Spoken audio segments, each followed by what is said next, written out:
گزشتہ ہفتے پیر کو اسرائیلی فضائی حملوں میں فلاحی تنظیم ورلڈ سینٹرل کچن کے 7 امدادی کارکنان کی ہلاکت نے بین الاقوامی غم و غصے کو جنم دیا۔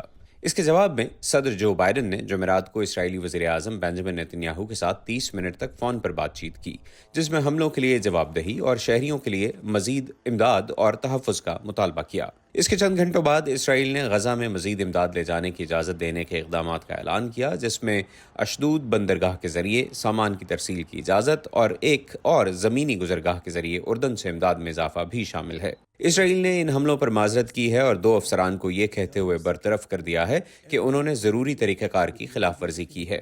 بیلجیم میں صحافیوں سے بات کرتے ہوئے امریکی وزیر خارجہ اینٹنی بلنکن نے اسرائیل کے رد عمل پر تبصرہ کیا۔ یہ بہت اہم ہے کہ اسرائیل اس واقعے کی پوری ذمہ داری قبول کر رہا ہے۔ یہ بھی اہم ہے کہ وہ ذمہ داروں کو جواب دہ ٹھہرانے کے لیے اقدامات کر رہا ہے۔ اس سے بھی اہم بات یہ ہے کہ اس بات کو یقینی بنانے کے لیے مستقبل میں ایسا نہ ہو مناسب اقدامات کیے جائیں۔ جنگ میں اب تک تقریباً امدادی اداروں کے 200 کارکن مارے جا چکے ہیں اور بعض تجزیہ کاروں کے مطابق بڑی تعداد میں عام شہریوں کی ہلاکتوں کے بعد ورلڈ سینٹرل کچن کے قافلے پر حملہ ایک دل دہلا دینے والا واقعہ تھا۔ اس واقعے نے اس تشویش پر توجہ مرکوز کی جو شہری تحفظ کے بارے میں کچھ عرصے سے موجود ہے، اور ساتھ ہی غزہ کے اندر بڑھتے ہوئے قحط کے اشارے بھی، اور یہ ایک ایسے وقت میں ہوا ہے جب اسرائیل رفح میں فوجی حملے کی تجویز دے رہا تھا، جہاں غزہ کے زیادہ تر لوگ اب نقل مکانی کر چکے ہیں۔ بہت سے لوگ بائیڈن انتظامیہ سے مطالبہ کر رہے ہیں کہ وہ غزہ میں شہریوں کی بڑی تعداد میں ہلاکتوں پر اسرائیل سے سختی برتیں۔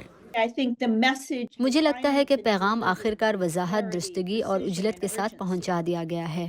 آیا یہ موصول ہوا ہے اور نیتن یاہو اور اسرائیلی حکومت کیا اقدامات کرنے جا رہی ہیں یہ دیکھنا باقی ہے، کیونکہ یہ ابتدائی اقدامات محض فوری رد عمل ہیں، نہ کہ پالیسیوں اور طریقہ کار پر مکمل نظر ثانی اور احتساب جس کی ضرورت ہے۔